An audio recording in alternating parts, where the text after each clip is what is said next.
Bersih itu wangi, bersih itu menyehatkan, bersih itu untuk memudahkan, untuk lebih membersihkan kita dalam beribadah.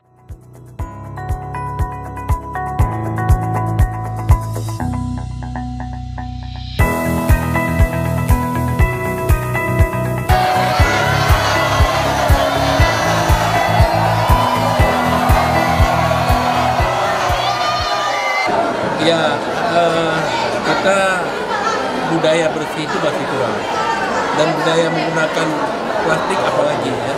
Maka kita mau mulai dengan belajar. Hari ini kita bagi 3.000 tumbler gratis kepada para pelajar supaya mereka itu tidak lagi menggunakan plastik pergi ke sekolah. Karena ini dengan tumbler di samping sampahnya sudah tidak ada lagi. Kemudian yang diharapkan juga adalah terciptanya kemudahan bagi pelajar. Pagi ambil air panas dalam itu sudah tidak perlu beli, hemat ya, sangat hemat karena tidak perlu beli air. Ini kita harapkan menjadi budaya bagi seluruh warga Kota Banda Aceh.